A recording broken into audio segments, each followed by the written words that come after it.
Alright, so yeah, I'm going to go ahead and do a video on how I would set these bobcat live cages if I was out in the woods. Obviously, I'm not out in the woods right now, so I'm just going to do a quick little demo. I just got through doing one on how I look over my live cages after the season.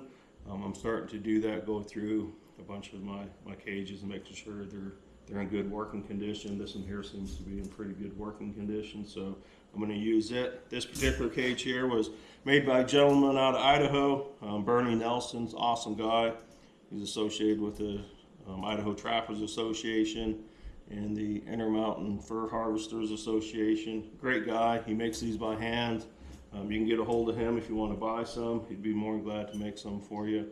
I'm not sure the price as of right now. I bought these 2 or 3 years ago. I believe they're around the $140 a piece, but you know, they are a little expensive, but they're awesome traps and they're easy to set. They're easy to use. They're easy to let things go that you don't want to keep. And you know, that as a trapper, we got to be thinking about that. We can't keep every single thing we catch. We don't want to keep every single thing we catch. So I take these here, and if I catch a small bobcat, a kitten, I can let it go real easy.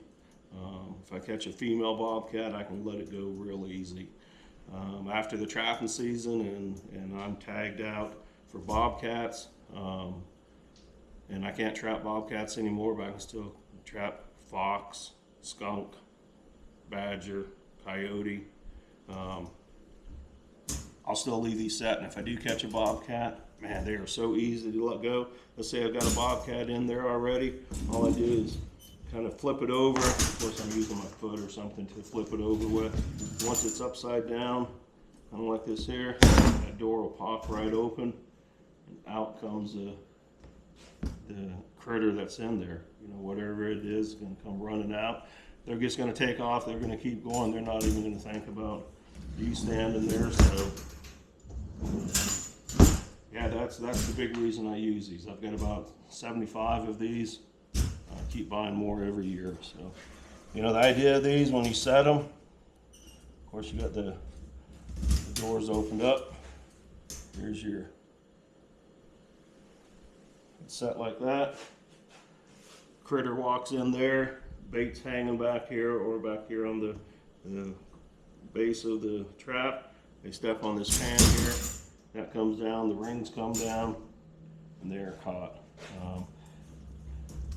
I do have them tied down, so that will help them from flipping around. I got stuff on top of them. We'll go over that a little bit later. So yeah, so let me go ahead and get into the meat of this video here. And so what I do, I go up into the woods and the mountains of Montana.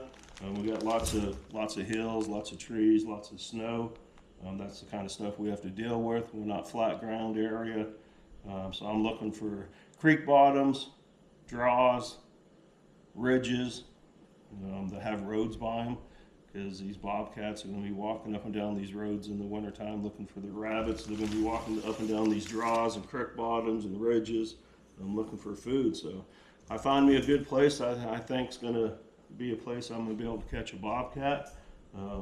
Maybe a real rocky area, something. So I found me a place. I take this into it,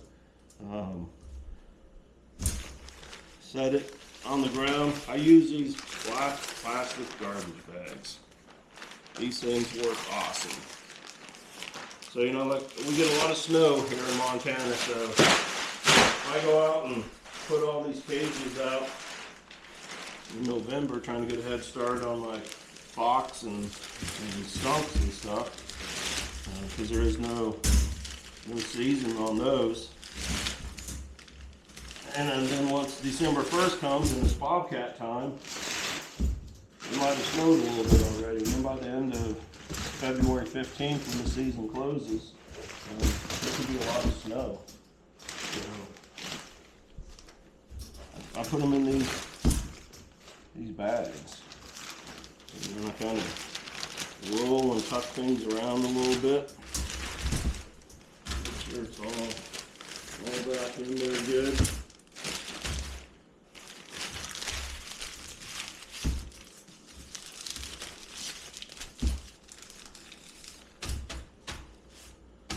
Kind of makes it a nice little dark area for those cats to want to want to go into.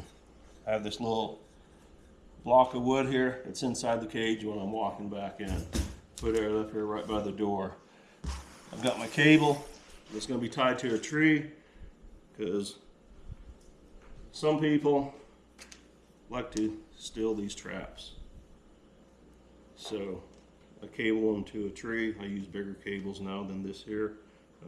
I usually get 1 or 2 of these a year taken, so I'm using bigger cables, and that seems to kind of slow the people down. So hopefully for them, I never catch them while they're doing it, because we'll definitely have a nice talk about it. See if I can convince them to never do that again. So that's a whole nother subject, and we don't want to get into it today. So I'm just going to say, hopefully I never do catch the people and they're actually doing it. And at least maybe they'll drop their wallet or something, leave their name. I can turn them into fish and game. But so yeah, so I've got it on the ground. I've got this plastic over it. I've got the bait in it already. I use a lot of beaver meat, bobcats, fox, skunk, coyotes, badgers. They all love beaver meat. So I take this OSB plywood and I put over the top of it. All this that I'm doing right now is to keep the snow out of it. I want to keep snow away from it. Snow gets inside of it, it's going to mess the trap up, kind of like your foothold trap. Setting a foothold trap for a bobcat, you make a cubby, put that trap in there, you want to keep all the snow off of it and stuff. So that's what I'm doing with this bag, this OSB on top of it. It's cut longer than the cage. I can even bring it up a little bit more if I want to keep more snow right out from the front of it. I set my trap here, and that's why I'm using this block of wood to keep that OSB off of the door. If I didn't, that door comes up at an angle. If I didn't have that, that door would hit on the OSB would hit on the door. And then I take bough limbs and just cover the whole thing. Put sticks, branches, bough limbs, just trying to cover the whole thing. Keep more snow off of it. Keep the snow all over it from getting all over it.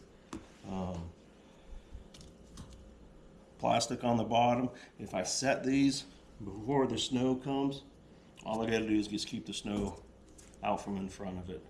I've got all the bough limbs on the side and on the top of it to keep more snow off of it. So simple to do. You know, I'll start going out October, November of this year, finding places I want to set these. I mean, clearing a little spot to set them, getting everything set up for the start of the season. Come first part of November, I'll take these out and put them in place. I may not set them right there.